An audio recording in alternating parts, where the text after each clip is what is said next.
Hello. Oh! We we had some technical difficulties here.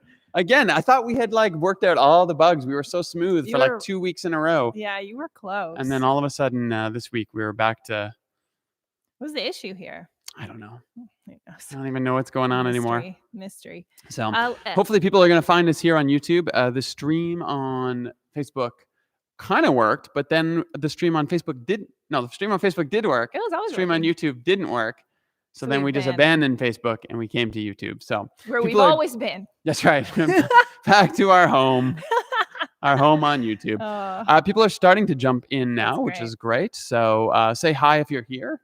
Yeah, let us know how we sound. Yeah, let us. Yeah, You never know. we You always have just problems never with our know. audio, so let us know if we are suffering a game, especially with all the technical difficulties we've had. Yeah. Truly. All right. But So I here think- we are. Did you get your tea? I didn't get a tea. I didn't have time Oh, because we were having all no. these technical difficulties. You were. So I didn't have time to run over there. Hey, people are jumping in. Hello, Yes, Ashley. Hey, yes. Faye. Oh, Auntie yes. Faye. Auntie Faye. Auntie Faye. So I did not have time to get a tea. If you need to run, I can You can man the show. Here we go. It's the Bobby Okay, Show for the well, next 5 minutes. No. Oh, yay, Anna. Hi, Anna. So glad you found us. Great. Yeah, apologies for that. Yeah. Uh, It's like we tricked everyone. We were live for That's a true. moment on Facebook. And but then not our faces. Just got a like little the shy. graphic screen was live on Facebook for 5 minutes. And Well, they were like, nope, I not was happening. telling a little story, and you were like, I think we're live. So hopefully everybody missed it. Hopefully That's anyone on good. Facebook's me on. Okay, what do Yeah. what do you want to start with today? You want to tell some Well, stories? let's see, yeah. How are you doing, Jer? Doing good. Doing good. Yeah. Good. This week's cocktail Oh, do tell. was an interesting Do one. tell. So Okay. creme de cacao Yeah. is it's a garbage ingredient. What if somebody For loves drinks. it? It's just syrupy chocolate stuff. Is But it anyway, I good? read an article saying you can make really good drinks with it if you know Where what are you're you doing. reading these articles? I bought a book called The Cocktail Codex. I bought a book. It's incredible. It's this big Oh. hardcover book. It's Okay, beautiful. okay. It has beautiful photos in it. Oh, Anyway, they were talking about it. So I found this book called The 20th Century, Yeah. but it was gin. oh, this is a recipe you found. Yeah, gin, okay. Lillet Blanc, like gin. lemon, I and always creme love de lemon. cacao. Chocolate, lemon, fortified wine, and gin. Strange. It's a strange combo, but it was really good. It was Mhm. it was really refreshing and lemony gin Yeah, yeah. herbal notes. So what did the chocolate? And then you get this add? little aftertaste of chocolate at the It end. was just like a little hug. It was. It's just like a Yeah, I was really "Aw." surprised. I did not. When I read the recipe, I was like, "Those flavors don't go together." Huh. But But then you were like, challenge accepted. yeah, I was like, "I'll try it." Yeah. So I mean, it wasn't my favorite drink. What are we rating cocktails with these days? How many gin and tonics? How many no, ounces How of it? many? No, how many? Instead of stars, I feel Yeah. like you need to Yeah, exactly. What are We'll have to come your? up with What's your something here. favorite cocktail? That's a good Have we question. talked A about this? Negroni. A Negroni. Negroni. So how many How many Negronis would Negronis? you give this? Yeah. Out of 5 Negronis, Sounds this was 3. It was Okay. interesting. Okay. In the summer, I would drink Let's it not once in a while. forget this. But it was refreshing, which is strange for a cocktail with chocolate flavoring. Was I it think. one that you shook with ice? Yeah, anytime And- anytime there's citrus or an acid, Yeah. you want to shake with ice Okay. and then strain. Got it. Anything else you can stir. Okay. If it's egg, then you do a dry shake with Yeah, no ice never first done it. to incorporate everything. Then Oh, you put okay. your ice in and then you shake if you're doing a sour with eggs. Oh, okay. Yeah. Wow. 3 So- Negronis. That's not 3 bad. Negronis out of 5. It's 60%. It's a solid not good. C. I Yeah. mean, you start the story like it's going to be better. Well, but then I mean, you it's kinda just it was pull back a ingredients. It little bit. didn't sound like those flavors would go together, and it was really Okay, nice. So Okay, nice. So, yeah. Nice. So is that like the cocktail of the week, or that was just the I cocktail just made one yesterday? yesterday. Just yesterday. Yeah, it's just what I was trying. So I didn't make a cocktail today, but yesterday that's what I tried. New Are recipe. you working your way through this book? Yeah, Yeah. Oh, I'm nice. trying all kinds of different things. So Okay. it's in 6 different categories, and then you make them. So anyway, Good. More stories to come, I'm sure. yeah. Other than Okay. that, I mean, pretty good. Nothing too exciting this week, Right. personally. Personally. Anyway, yeah. Yourself? I Yeah? mean- Yeah? I'm doing good. Okay. I'm good. Yeah, it was my nephew Drew's first birthday. Oh, first birthday. which That's a big I one. know. quite sweet. I just obviously got pictures Of all the birthdays, it's of all it's a the big one. birthdays. He's a sweet little guy. So I was a little bit bummed that I can't Yeah. sort of make a plan to go see them. Totally. They're just in Fort Saskatchewan, so they're close. Fort Saskatchewan is in Alberta, isn't it? It is, yeah. It should be called it Fort does- Alberta. It does get confusing because Yeah. I grew up in Saskatchewan, but It's true. yeah. Where is it? Where is Fort It's Saskatchewan? up by Edmonton. It's like half an hour outside of Edmonton, Okay. somewhere in Edmonton. Hmm. It's like up there. I went to Edmonton once Oh yeah, Yeah. to get your son. to get my son. It's true. He was born in Edmonton. I drove to Grey Nuns Hospital in Edmonton, Ah, I have Picked a him up. friend that works there. and I never went back. So that's your update for the week. That's it. Birthday? Yeah. that's Anything it. else? Drew's birthday. We had a staff That's yeah. meeting. Yeah. We came together again today. We had our staff together It was for the great. first time Mhm. since probably, I guess, since March 15th. Gosh, yeah, it did feel like a long time. I mean, we've seen each other a little Yeah. bit, but never more than like a few of us around the building. at Yeah, we've once. limited how many people come into the building at any Yeah. given time, and we have a Slack channel where people sort of notify Yeah. each other. But this is Jeannie's last week Yeah. on staff with us at Commons, and Yeah. so So the with timing with of being able to gather together before we're like sending her this Sunday Yeah. coming up, we're really kind of like praying for her and sending her in our live streams. So in this Sunday, Yeah. it'll be a last one. But I was going to pray with her and pray for her. Yeah. But this week we did today we did a socially distanced Yeah. lunch. So it was a little awkward. yeah. Everybody sitting at different tables and spread out. But Yeah. it was nice to be able to be in the Yeah. room on Jeannie's sort of last week on staff. I Totally, mean, obviously yeah. she's still part of our Yeah. community and staying here in Calgary and all Yeah. that. Yeah. But it was nice that we were at least able to gather a little bit. It was funny though, because I came to set up early, and in my imagination, I just thought, oh, it'll be easy to spread people out. There were 9 of us Yeah. here for lunch, and I was like, easy. We'll put these round tables. In my mind, I thought together, and we'll just space out a little bit. And then I realized, oh no, 9 people these is hard to space. tables aren't going to go together. They all need to be distanced, and then our Yeah. chairs needed to be like equally distanced. So it did take a little, but it was funny how my Little imagination, geometry. yeah, my imagination for like, oh, it'll be fine. We'll still like have this sense of being really close and all having one conversation. It actually didn't happen that way because we needed more Right. space in the room. Yeah, It we was still couldn't we lovely, couldn't but- really have sort of one central conversation because Yeah. it was too spread out. Which is an interesting thing about like our social lives now Yeah. in terms of gathering. It and was still nice. It was nice. Everyone had a chance to interact with Totally. everyone at points. Yeah. That Totally. and also we had burritos. It was great. It was delicious burritos from It El was Chorrito, Taqueria, It was one of my great. favorites. It was great. We were going to order from Native Tongues, Because Jeannie loves yeah, which is also Yeah. fantastic food. Yeah. But they weren't open for lunch, so Right, we went to which Plan B, was was my El mistake. Chorrito, which is my favorite. Although So, both are Plan A, excellent. really, all along. Yeah, both are excellent. El Chorrito and Native Tongues. If you want tacos, Yeah. burritos, Yeah, it was really great. it was delicious. So It was great. Oh. We had some chips and salsa. little guacamole, It was great. was good. all in individual Good. portions, like spread out. It was Okay. a little strange. It was nice. We didn't like sit around telling funny stories about Jeannie, but we did get to hear from Jeannie in some lovely ways, and it got me thinking a Mm. little bit more about just our family church life and what it's like to like grow and encourage the spirituality of our kids. I mean, I don't have kids, but I still think about Yeah. our kids, Yeah, our of course. kids a lot. But you said something in the live stream on Sunday, and I kind of wanted to go back to it a little bit. Your language, I don't know if it was around the time when we typically like still do a little bit of a Right. blessing. We say like, we bless you in your play, we bless you. But you mentioned Commons Kids on YouTube as this place where we are still, what did you say? Like encouraging the Jesus story. Do you remember what your language was? Oh man, now I was don't remember something exactly. like- You said it to me before, and then now I can't remember exactly. All right. But as you explore Wait, the, I may have explore the we Jesus story or something. engaged our kids with the Jesus story. That was me just thinking Oh, about it that sounds earlier. good. I would It say was something like that. But it The way made that me- Jeannie and Jay engaged our kids with the No, Jesus yeah, story. yeah. Obviously, that's been So- the work of Jeannie, which Yeah. I mean, her storytelling ability with kids is something that we're hearing from families Definitely. about. Like, I'm really gonna miss Jeannie's ability to like. Or My son's note to that Jeannie. was, what did it say? It was so Keep telling great. stories. Keep telling. What a benediction!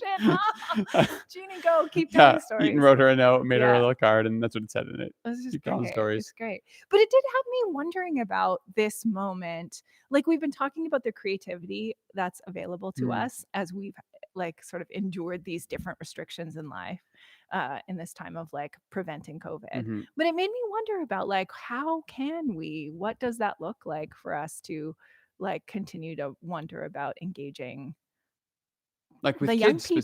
specifically. Exactly. Like when you said Mhm. that, what were you thinking? What I did I it look yeah. like? Yeah, I mean, I think for me, I mean, Yeah. I'm always thinking through, my son Yeah. who, obviously is growing up around church and Mhm. around his dad and my Yeah. career and stuff. And so Yeah. I'm always balancing, I certainly want to talk with him about God. I want to talk with him about Jesus, Right. but I also don't want to like overdo it in a Yeah. weird way. Yeah, I wonder Like about that. I don't want to drive him to think about the Jesus story as this sort of this chore that like I have to do because this is what dad does or whatever. Yeah. Like I want him to enjoy it. I want him to explore it. I want him to sort of find his own way in it. Of course, he will when he's older. Yeah. Everybody has to do that as teenagers, right? We all sort of like push away Totally. from our parents and we find our own identity. Mhm. That's coming. I get that. That Yeah. part is fine. Development. But even as a child, I want him to be sort of spark his imagination for it. So we do a lot of like, well, not a lot, but when we read story, just sort of like, hey, what's going on? And what do you think Mhm. Jesus was thinking? And what do you Mhm. think's going on with these characters Right. and that kind of stuff? And I mean, that's why I think that's what I was talking about, or in my head anyway, about that whole idea of how do we explore the Jesus story? How do we invite kids to be um, sort of invited into that story and ushered Yeah. into it? Like Yeah. Rachel's reading Harry Potter to Eton right Oh, now. yeah? She really likes those stories. Yeah. So they're reading the Fun. first one together. But, and I've read a couple chapters and you read them and then you kind of pause and Yeah. like, what do you Chat think's about going? it? Yeah, like Yeah. what's going on? Like that's how I kind of imagine Okay. my son exploring Christianity and Right. Jesus as you tell the story and then you give him a chance to like, Right. what do you think Sort of about play with that? it. And Yeah. So Well, it had me thinking about a couple things. Like I did work more with younger Right. demographics in former workplaces. And it made me think about this book that I read half of once. And it was called The Spiritual Child, The New Science on Parenting for Health and Lifelong Thriving. It's quite the title. I know, right? But I went back to it this afternoon. You 'cause got I through the title and thinking you're about like, I this. can only read half a book because I read that other half a book just That's reading the actually title. great, half a book. I remember really liking half of it. Totally. But honestly, I think I moved away from that work and Right. then I kind of put the book aside. But this woman, Lisa Miller, talks about like inborn spirituality that we all are like, we all have this, like we are as human beings, Yeah. we are spiritual. And she talked about, I just found some phrasing of hers was inborn spirituality that is great, the greatest resource of resilience that children can have as human beings, like to develop the spirituality of young people is to, and she talks a lot about wonder, Okay. like living Sure. in the world with incredible wonder. And do you need coffee, bud? I was yawning off camera. Many So, times, actually. I know, but I like Are you moved the okay? camera so that nobody would see me, and then you're like, "What's going on, Jerry?" But I'm It still was a here. busy day. I know. Listen, this is a good point. I want to talk about this, but we were talking about this before. Like I this is the know. first time we're in a room with human beings A bunch of us. that aren't like, married to one of us or my kids. Like it was a lot of energy to be in the It was room with really 8 funny, people. because So we were here earlier, then we left, and then we came back, and your first words when I walked in tonight were like, "Oh, this was a big day." I was like, "You feeling tired?" it was a big It's day. like- So yeah, I mean, I think. I know. Listen, everyone's gonna have to crazy. get used to this. Like, Yeah. you come out of COVID, you see Right. another human being, you're like, how do I interact again? How do I have a conversation? How do I not be exhausted by this? Exactly. Added to the fact that you're trying to like keep this distance and Totally. disinfect all the things that you've touched You and know make what? sure that no one else That's a has good like point. touched the utensil that this other person It's a good touched. point because I think part of it probably is Yeah. that we're out of practice. Yes. Part of it probably is it's It's not emotionally normal. taxing to be in the room trying to keep socially distanced Yeah. and doing this. And Yeah. and there's actually some research already, Yeah. like in terms of what Zoom does to us. Yes, like right. the BBC ways had a that great it's piece like about our that. brain is constantly processing all this stuff and we're not able to sort of interact naturally. Mhm. You're probably right. I mean, some of that is Yeah. probably happening when you're doing a socially distanced lunch. Yeah. And you're trying to be present, you're trying to engage with people, but Yeah. you're also trying to make sure everybody follows the rules and you follow the rules. Right. You don't So- want your fingers slapped. Yeah, exactly. Right. So there's probably a big part of it. It's probably a big part of of why we're so tired right So now. we're gonna end early. Yeah, it's low energy I tonight. mean, how's everyone else's energy? I'm really curious about There's that. not much energy in the chat tonight. No, Yeah. nor So, are there. Yeah. so I want to go back to the Yeah. kids thing. Oh, anyways, I was just thinking about the Jesus story, and then like Yeah. making that, like zooming out a little bit. Sure. That this is a time when I think we can all like dig in and wonder about the resiliency that faith adds to our lives and our spiritual sort of practices that accompany us. I think, but also I mean, I this do think idea one of the things with kids is they're, we all sort of, so the way I think of it is when you're born, you have no reason not to believe anything. Yeah. Like anything is possible. Right. Like the sky can be pink, or it can be blue, or it can be whatever.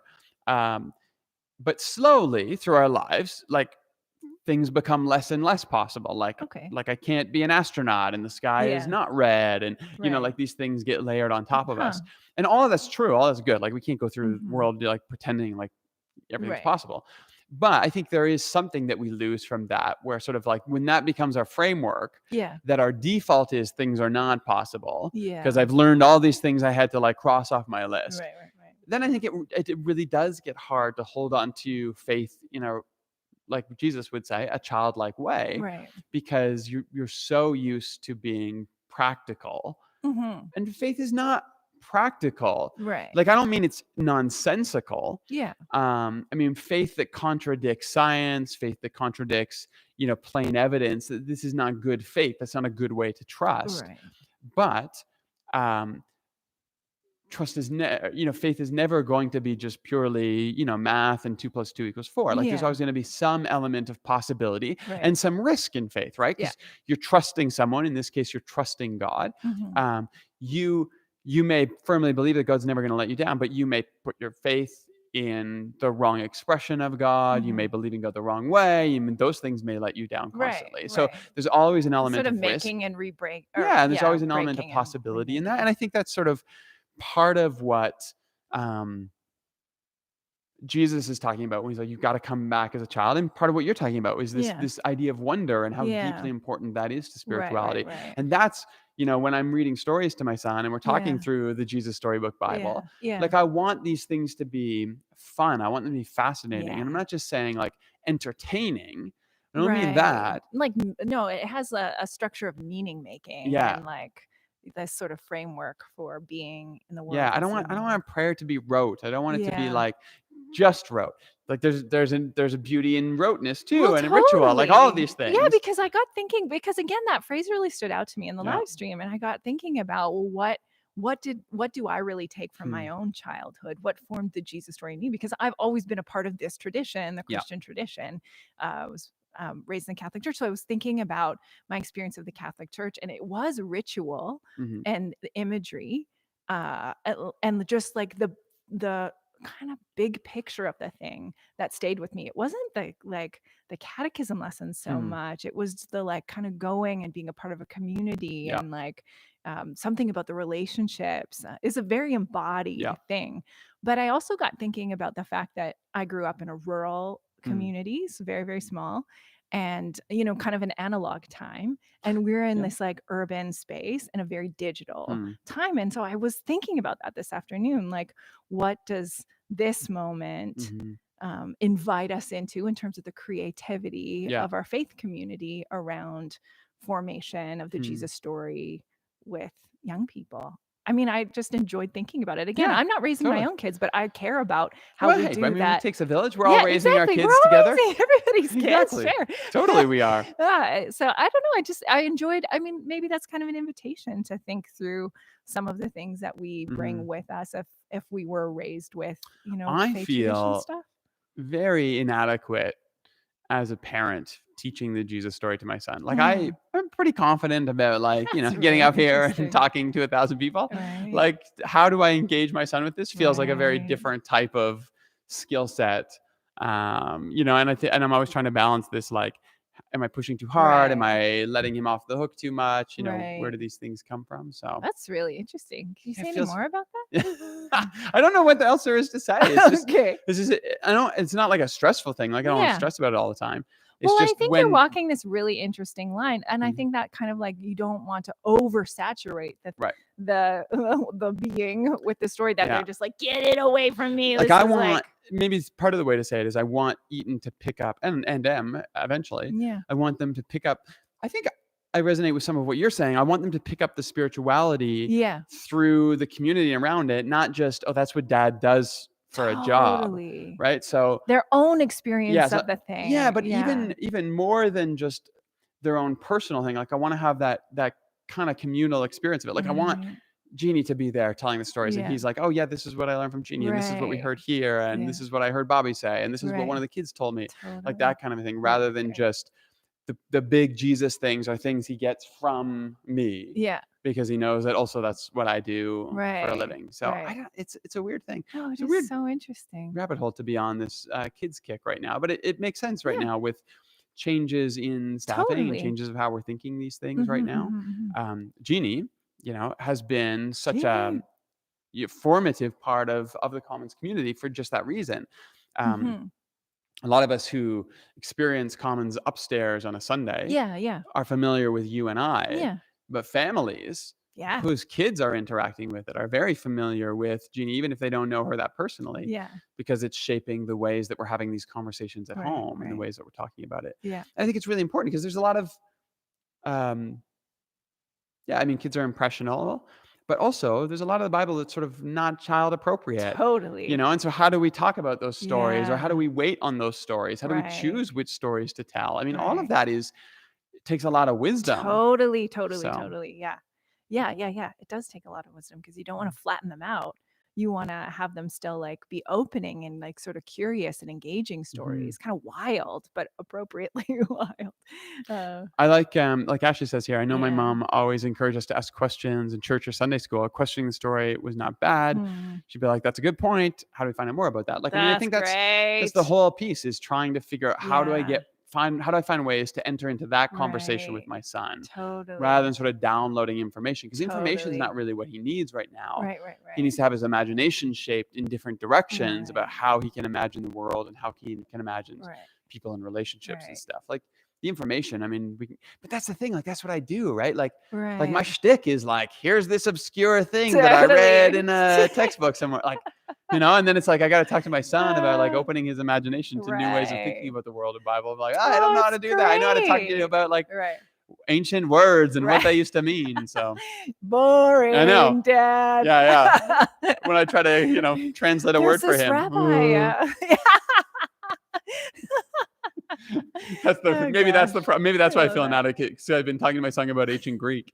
I need to find a Maybe new you need angle. to find different Yeah. shtick. Totally. Well, All I right. like thinking about it, so I think that was fun. That's good. Yeah, it sort of made me think about my approach to this anger series. Right. Was there was no way, like I'm not even adequate to speak about anger, Mm. to say all the things about anger. So my little phrase that I kept coming back to was like, okay, you aren't going to say everything about anger Right. in 2 sermons, but say something. Hmm. Like that, I just kept going back to that. Just like, Okay. just say something. It was yeah, just some, I don't know what I just linked to something you said, made me think about my little phrase, but we can talk about the sermon now. Yeah, let's do it. It was week 2. Week 2. So Yeah. How to be angry at others. yeah, and you hit. I mean, this Daniel was 3. one of the big narrative pieces Totally. in the book. So I mean, you've got the lion's den. Yeah. And you've got, which we didn't talk about in the series. No, we didn't. And then you've got the What fiery chapter furnace. is it in? I don't know. It's before 7, but Yeah. it's not in 2, 3, or 4. So, but I mean, this is the interesting thing is, we're doing a whole series in Daniel, but we're not actually focusing on these sort of narrative pieces. We're focusing on more of these sort of interpersonal moments and these little neat things that you've pulled out of it. Yeah, I kind of stuck with Nebuchadnezzar, like these, Yeah. like kind of 3. But the way that you talked scenes. about the fiery furnace story, I thought was, I mean, there's some really interesting pieces there, particularly in a story that's normally, I don't know what the language would be, but it's condensed. It's like, hey, even if the bad guy throws you into the fire, Jesus Right. will be with you, kind of thing. Right. Which is a good story. It can be, Yeah. in the right context. But I thought, you sort of were able to parse out and tease out Mhm. some of these conversations that were really interesting. Oh, interesting. So Interesting. that's the word of the day. Interesting.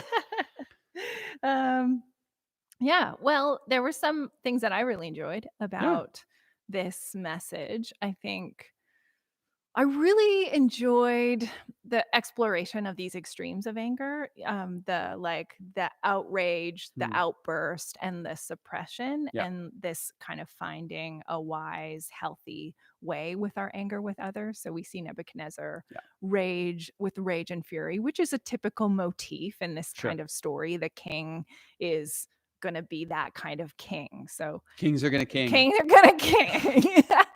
So the king does his anger, fury things, uses his power. I think power is a really big theme Sure. in this story. So that was an Also, hello, interesting. Silver. Just jump in there. So good. It's a Oh, huge yeah. theme, though, Yeah, right? it's a huge, power and knowledge, and what does it look like to kind of resist, or who really has the power? I used the language of brutality on Sunday, that sure, this king is brutal, but who's really Mhm. powerful? Again and again, that people say, well, God is ultimately the powerful one. But just now But you it looks used different. the idea of framing sort of this sort of outburst of anger and this sort of suppressed anger. Yeah. But I mean, one of the things I thought was really neat about your sermon was not that suppression of anger, the way that you talked about Shadrach, Meshach, and Abednego, those characters expressing their anger, but it's not suppressed. Yeah. It's sort of it's Yeah. expressed, but it's in a different way, which I thought was Yeah. one of the really sort of Right. neat moments in the sermon. Yeah. Was there's the obvious rage and fury of Nebuchadnezzar, Yeah. and then there's this standing up against um, that I don't think I would have read as anger in the Yeah. story. Yeah. So talk about that. I mean, I thought Right. that was one of the really neat bits about the way Yeah. you took it. I mean, I did this the more I like immerse myself in the history of like these texts. I Yeah. just thought like any kind of like oppression results in some sort of anger. But Mm. I think I use the language of like, do these guys seem unreasonably calm? Right. And then match that with some of the reading I'd been doing around like healthy anger expressed Mhm. is a relaxation. And it seemed kind of neat to read it through that Mm. lens, that like that oh, that makes me think about Ashley asked Ashley asked a couple weeks ago, or maybe last week, about Yeah. their names, Yeah. Shadrach, Meshach, and Abednego, and like why we didn't know what their names were before, and we do know. And it, even just that detail of like having your name changed. Yeah. Like if I'm Bobby, and if I have to move somewhere and somebody like forces another name on me and forces Right. other clothes on me and makes my hair do something I didn't want it Sure. to do, like that's communicating something to me, and Sure, I'm of gonna course. be angry Yeah. about that, whatever that sort of ends up looking like. However, I resist that or don't resist that. But yeah, I just found it really interesting to think about these texts as resistance, Mhm. that they're resisting empire again and again and again, Mhm. and that if we can like pull back some of the emotional layers of that, we see like, why do you resist an empire that overpowers you again Mhm. and again and again? Because like you hold faith, but also like this isn't the way the world is supposed to be, and So let's there's anger about imagine it. Mhm. you're the writer of Daniel. Mhm. And I think I might talk about this a little bit on Sunday probably, but my take, and I think yours too, would be Mhm. this is probably written Yeah. Yes. in Antiochus IV Epiphanies Yeah. around that time. Yeah. So you've got Babylon, Yeah. then you've got Persia, Yeah. then you have Greece, Yeah. and then you have Greece sort of breaks up. So you have the Seleucid Empire, which Right. is still Greece, and that's Antiochus Epiphanes. Right. He is the sort of last Seleucid king. I Right. see the last. Maybe one more after him. I'm not sure. But that's right in the area where Rome is rising. Yeah. So it's clear that Rome is the next big thing. Yeah. Greece is on the way out. Yeah. So that's probably where Daniel's being written. Right. And what did that king do? He put like he's the desolation pagan. of abomination. So he's Yes. that guy. Yeah, So- he's that guy. So Antiochus IV Epiphanes. Right. So Epiphanes is his title he gave himself. Yeah. He's the fourth Antiochus. He calls himself Epiphanes, which means God manifest. Right. So like he's got some issues, right? Right. He calls himself God manifest. Like many. So he's super terrible to the Jewish people. So most Mhm. people think that's probably when the writer of Daniel Yeah. is being written. Mhm. And this is what I thought was so interesting about your framework for this moment where these three characters Yeah. are told, listen, you either bow down or you're going in the fire. And Yeah. their answer is, We we will will not. not. Yeah, exactly. So Ah, they don't. we will not. Maybe God won't save us. Right. It's an Yeah. incredible sentence. You could sit with it for the rest of your Yeah. life. So and so yeah, so you did such a great job exploring it. This frustration of the rage of Nebuchadnezzar, which Yeah. is this unhealthy anger, Yeah. and this like stoic steel myself to do what's right kind of anger. Yeah. I'm not going to do this, and I don't care what the cost Yeah. is. Yeah. Yeah. Now, picture that again, several hundred years in the future, and Antiochus Yeah. is terrorizing the Jewish people, Yeah. and Rome is on the horizon, It and the just will writer's not writing end. this Yeah. story, and now it becomes really interesting. Well, it's always interesting, but it becomes really interesting to now think about what the writer's saying, Mhm. because the writer knows, like, we can't fight back. Right. Like, if we do, the Seleucids are gonna Yeah. slaughter us. Like, they're Yeah. already doing terrible Our life things will to be us. over. Rome is on the horizon. Rome is clearly rising. They're gonna Yeah. take over Greece's power. They're gonna take us over. We're not gonna battle back. So how do you take the frustration that your people are feeling at that moment Yeah. in history, Right. and you give them a framework to Yeah. channel it Right. in healthy but also productive ways that move forward? Yeah. Well, now you've got a story where the writer is saying, well, this is what we do. Yeah. We don't fight back, Yeah. because fighting back is going to get us killed. Like, Yeah. there's no point us taking on Greece right now. There's no Mhm. point us taking on Rome right now.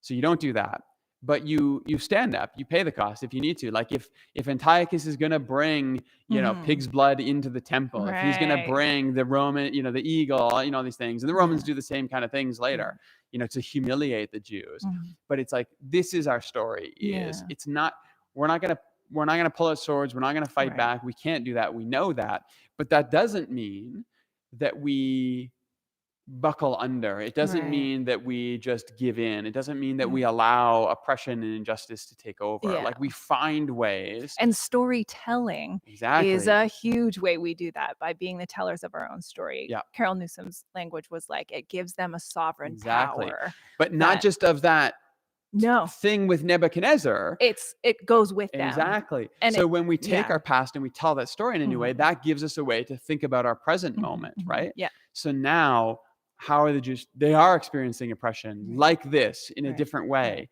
That story now gives me a narrative out of Mhm. which I can stand up, because I've read this story, and I Mhm. can stand up to Antiochus. I can stand up to his Yeah. army, and I can say, no, Yeah. I will not go along with this. Right. Even if God doesn't save me, I will not go. Like, I mean, Right. that's where, I think these stories are,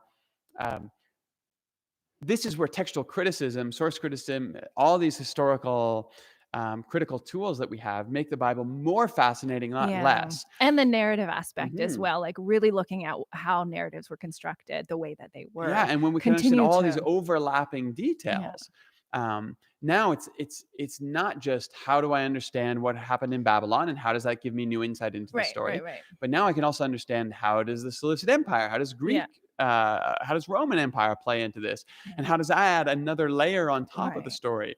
So the writer's saying something to you Yeah, by telling this story here. right. So now me, as a person 2,000 years later, Mhm. now I have more access to it, because if the story was only about Daniel under Nebuchadnezzar, Right. and I have to sort of find a way to get into that, there's one thing. Right. But if the story is about Nebuchadnezzar, but it's told for someone under Antiochus Epiphanes, Right. Look and at the now I can- flexibility of the thing. Exactly. Yeah, it So can now- move with us. Yeah, so now we get all of these different avenues to come into it. Mhm. And now it's not just me, doing this weird thing to make the story of Shadrach, Mhm. Meshach, and Abednego apply to Right. me. No, now I fit in this long line This of is people who making have me always think done about this. like the way we've told these stories to children. Yeah. Sort of the kind of flattening, like Yeah. Daniel's not even in this chapter, which Right. is also kind of wild. But the story's been set up really well that Mhm. it fits in because of the characters being mentioned in the previous chapters. But I think that's kind of the beauty of the text, is Mhm. that like you get these stories as children and they sort of accompany you in like fantastical ways, but then you get to see all of the like layers of meaning over the century after century after century, which then like one of the layers that I went with, Mhm. there's no shortage of injustices that we could have named around resistance Mhm. and sort of like larger powers that feel impossible to defeat. But I went with domestic violence, Mhm. particularly in this moment of a pandemic and Mhm. people. There was so much language in the news around like, let's make sure that we're being really aware of that. And there's just stuff that Sure. really stuck to me in that. And I thought, well, this feels impossible to defeat Mhm. violence against women and girls, not only in the world, but my goodness, like in our Mhm. neighborhoods. So that's where I went with like another layer Yeah. of uh, this like power that feels impossible to And defeat. domestic violence, like any domestic violence, like this is what this Yeah. not that it's just the pandemic, but you get Oh, bottled up, you get kept up. The things yeah, that are in us are coming out, absolutely. and that's what's happening in homes And right that was now. what I hoped some of the invitation was, like, Robert Alter's Mhm. language around this chapter was that he's setting up the sort of severity of like this golden god is replaced by this Yeah. furnace, and we're going to see kind of the extremes of the story give way to this miracle Yeah. that they aren't going to be burned, they are Mhm. not even, their hair won't even smell as fire, and that's kind of like Mhm. this profession of the greatness of the divine in the story while they're Right. in this terrible thing. Yeah. But that was what I tried to kind of link that language around. Maybe the miracle of this moment is like getting in touch with the things that we feel angry about Mhm. and being really like aware of the anger that's under the surface with those who are around us. Yeah. Cool. Anyways. What else did we hit on this What week? else? Yeah. What else do we got here? I mean, resistance was a big thing. Tell your story was a big thing. Yeah, that was an interesting piece. Um, it seemed like it for you. Which, Like the, "Hey, you can tell your story" piece, yeah, like in the way that you just in the, like, presentation of the sermon. yeah, It felt like it was a piece for you. yeah. I mean, it does feel important for me. Yeah. I mean, yeah, a big part of like the work I do. There's no shortage of like messages I get all the time around people's voice being Yeah. represented and comments, and we're always trying to get better and better Mhm. at that. But I do the work that I do because of this sort of like desire to see a more just world Mhm. where women and men and all kinds of people occupy all kinds of positions Yeah. in the church. So it feels important to, I mean, and part of the tradition of feminist theology is about the experiences of women and reading the scriptures with the experiences of Mhm. women, because sometimes they're harder to find. We're not going to find a Sure. woman in the book of Daniel. Yeah. She's not there. There's no Mhm. hint of her. So we read with the stories of women. And so my um, sort of desire to move towards a more liberated world is about reading the experiences of women or people who are marginalized with the text as well, Yeah. alongside of the text. So yes, telling my own story, Mhm. representing the stories of people who haven't always occupied those positions, teaching positions of like sort of formation on that side, it does feel really Yeah. important. Yeah. So also, I mean, those moments in your life that are like that are just really snapshot moments that you're like, "Holy crap, this is gonna stay with me for the rest of my life." But I Mm. attended the Truth and Reconciliation Commission when it Okay. was in Vancouver, and I mean, I think about it still all the time, and Sure. the language of, like, speaking your truth Mm. and naming your own story and, like, being the teller of your own story just really, I mean, like, there were moments that it really rattled me, but there was such a space Mhm. created for people to tell their own stories of Right. what it was like to go to residential school, be sent to residential Mhm. school, be separated from their children. And that language I just have carried with me in a way that has just always felt important, that there's something that we release something Mhm. that was holding on to us or holding us back, or like any kind of Nebuchadnezzar Yeah. empire power is released when people can stand up and speak their own story. And Mhm. sort of witnessing that at the Truth and Reconciliation Commission is something I think about. I thought about it while I wrote Yeah. this text as well. Yeah. I mean, that's heavy. It No, was heavy, but it's a heavy sermon, though. it I mean, it's a heavy was. Yeah. series, right? Yes. Yeah. Yeah. Yeah. Yeah, Jonathan listened to my sermon because Okay. he's the best. And I said to him, like, "What was your favorite part?" And he was just like, "I like the Josh Ritter part." That was a good part too. I loved it. It couldn't have, like, fallen into my lap better. I just happened to be listening, and he, like, walked one of my, like, favorite albums has this current of anger through it, but I never heard anger in it. I heard it as like delight, poetry. I mean, I was trying to date someone when I was listening to it. And I have such fond memories of that time. I mean, after it broke my heart, but it was a creative time in my own life when I was listening to that. But I was probably also really angry about things too. So this invitation of like, you know, I don't have again, like going back to like, you can't say everything about anger, Bobby, but say something about it. And so my attempts to be like, it can be an alert mechanism. It can be a force that's like redeemed for incredibly creative ways. It can help heal you. It can like help you find your voice.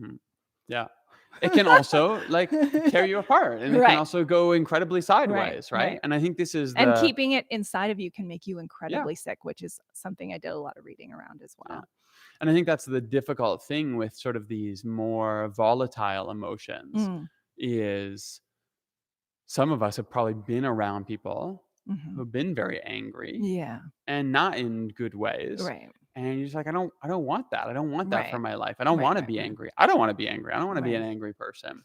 So finding ways. It's so funny because like I do want to keep my anger. Like but I want to always move with it in healthy ways. Like I just really am currently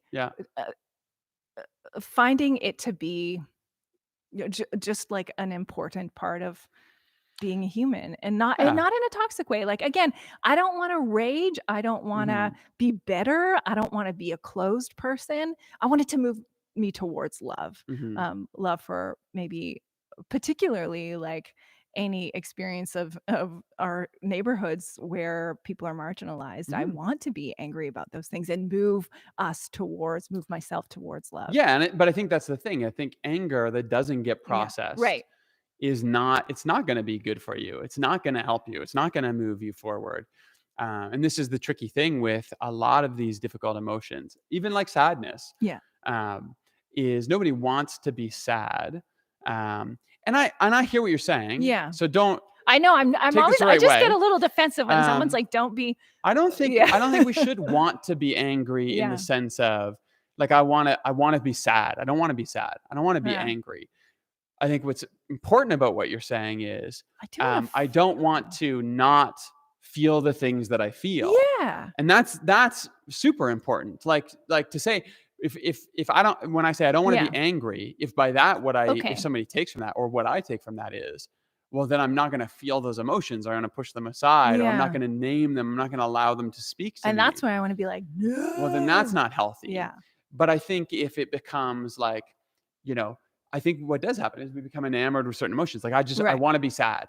Well, that's not good for you to stay there. Does that mean that if you push sadness aside and you just keep finding ways to ignore it, like, that is going to be incredibly destructive in your life. And I think that's what. And I will say I'm probably like being a bit hyperbolic with my language around because that's helpful when you're counterbalancing. Exactly. That's I think that and I hope that it comes through my life. I don't think people would look at my life and be like, she's a really angry person. Like I think I'm a really joyful, like fun, you know, I think like I'm maybe some of my expression is a bit hyperbolic at the hope that we're sort of like inviting, you know, all people who have felt that they couldn't like go through those emotions in healthy ways into a process of health. I think the danger is that there are personalities that enjoy the endorphin rush of anger. Like some of us really like spicy food and some people really like being angry and stuff. And then I think and the same as sadness. It's interesting to put that those and you can grab a hold of it and it's like I'm looking for a fight where there is no fight. Oh, I do love it. Exactly. So do I. Like you know, I think I talked about it a bit, but I mean, I'm an 8 on an Enneagram. I like those things. Like if I don't have my own cause to fight for, I'm going to find someone else's and I'm just going to do it. And you're an 8 on the Enneagram, whether you like that or not. I mean, we've talked about that before, but I know every week I think I have, am I really? I don't know. And then you preach 2 sermons on anger and like love it. So, but I think and then I'm like, come at me with that. Is finding that balance to be able to say, hey, where Where is this anger? Yeah. Me being honest with myself and what's happening in me and giving voice to that in a healthy Yeah. way. Right. Where is this anger? Just Right. me liking a fight Right. sometimes. Right. You know, and I'm not saying this on you. I'm saying this on Right. me, because I Maybe a little know bit on me. that there's moments where, like, Rachel and I have a fight, and I'll realize I have no vested interest in this fight at all. I have vested interest in the fight. Yeah. Like, I want the fight because Yeah. if I'm bored or That was things me are a with little my dull, sister growing up. I was Right. just always wanting a fight, and she would just be like, yeah. I And was so always going how's for the it. place? I How's that know. place where you say, "Hey, this Right. is part of my superpower. This is the thing I Right. do well. Right. This is something I bring to the front." Yeah.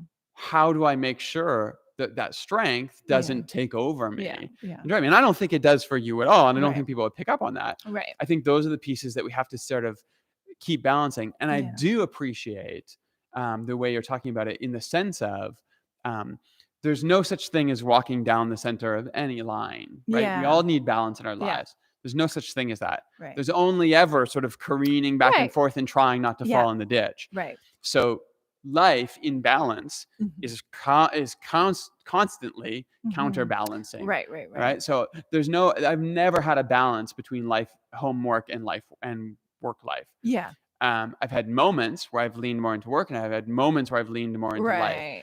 And when I'm healthy is when I'm able to know where do Right. I need to lean and how. Right. Right. Right. Right. Because you're constantly going. Now, when we're really unhealthy, we end Yeah. up in the ditch on one side. Yeah. And sometimes when you end up in the ditch, the only way to do it is to Right. almost swing back And to I the other think, and ditch. I think that has been some of my work Right. with this series, is to be like, there's been a bit of a wall, I Yeah. think, particularly for some parts of our community at large. And so I've been like, I'm busting this wall Yeah. back a bit. We need there's more to this Mhm. experience. There's more invitation for us. Mhm. In fact, if we're not angrier about some of the injustices that are Right. around, like, we could use it, Yeah. and there's an invitation to Yeah. us in it. And then So, how does it get mobilized? And that's Yeah. what Yeah. you keep coming back to in the sermon is, Yeah. okay, so how do I take that? How do I turn it yeah. into love? How What do I is turn yeah, it into exactly. compassion And on what the is other our side? like, we will not, like, I will not, like, Yeah. the news about women and girls dying all the Mhm. time. I will not be silent about Mhm. that. I will speak that, and it's something that we can care Mhm. about and be on the lookout Yeah. for. So, And then that was a bit of and an example of like, we will not, Mhm. like, yeah. yeah. Oh, I like that. Yeah, anyways. Where are we at? We're almost at an hour here. Anything else Woo-wee! that we didn't get to from the Oh, sermon? I mean, you're up next, so you're gonna bring it home. Bring anger home. Maybe Yeah, one more week to talk about this. One So more. what am I talking about? I am talking about anger at yourself. anger at myself. Well, Anger yeah. at myself And it's sometimes. and it's Nebuchadnezzar again. Yeah. Uh, Nebuchadnezzar, but I mean, Right, not. it's I don't want to spoil anything for Sunday. Right, 'cause we'll I'll talk have about something it. to say on Sunday. But I mean, it's a really interesting piece in chapter 4, yeah. for a couple of reasons. Because one, Nebuchadnezzar is not the villain of this story that we think he is. No, this is what I Like, think is incredible Chapter about the 4, he narrative. ends up being like this.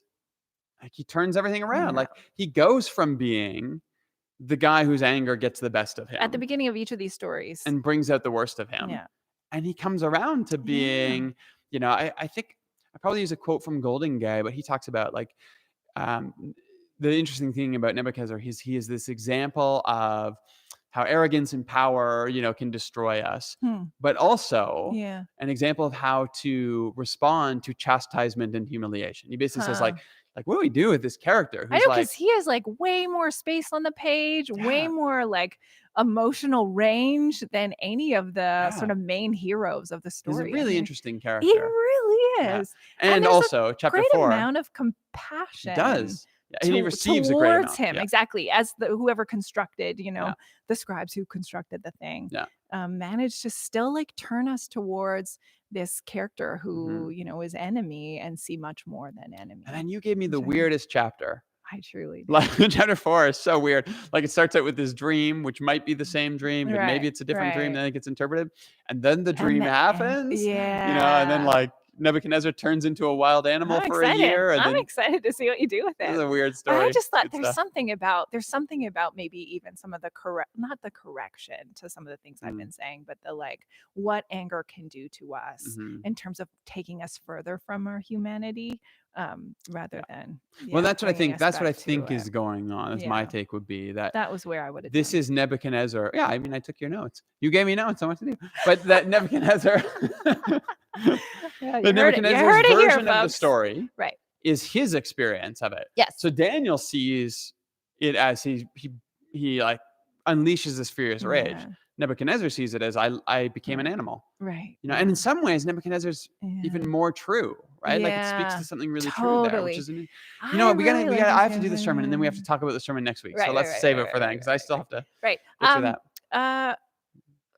I hope we didn't miss anything. If anyone had any questions, we would love to hear from you even in the week. I mean, we're talking one more Yeah. week on anger, so we'll have one more after party about anger next week. So if there's something you're like, Bobby and Jer, we have not really heard you talk about, you know, A, B, or C, Yeah, let definitely. us know. We would Even let if us know. it's We would love to. Daniel stuff. Yeah, Like, this totally. wasn't meant to be a series where we sort of work through all the details of Daniel. No, exactly. That But if was there's kind of the questions, funny thing. we can do to some research. We do. can figure some Oh, stuff for out. sure.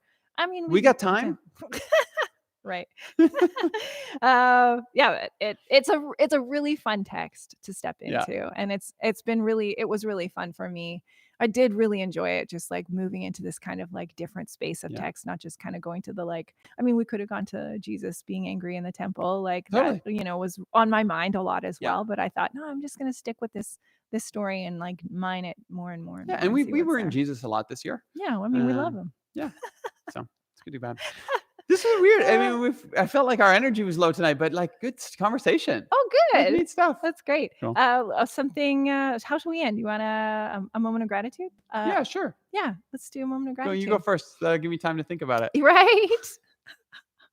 What am I really grateful for? I mean, I've been riding my bike more, That's awesome. and I've been just loving that. Just, I mean, it connects me. I'm going thematic Okay, again. let's do it. It connects me to my childhood. I spent a lot of time like riding Yeah. a bike on a dirt road on a farm and just being out, and There's a bike it's just so fun. over there Love somewhere. it. Yeah, yeah. I on picked up the a bike for a family. There's a family Ah. that needed some help, and they needed a bike for Yeah, so a 12-year-old boy, and I was able to find one. It was hard to find a used bike right now during COVID Oh, and stuff. But I found him a great bike, so great. we're gonna get that to that family this week. So good. it's That's fun. great. So that's my moment of gratitude. Nice.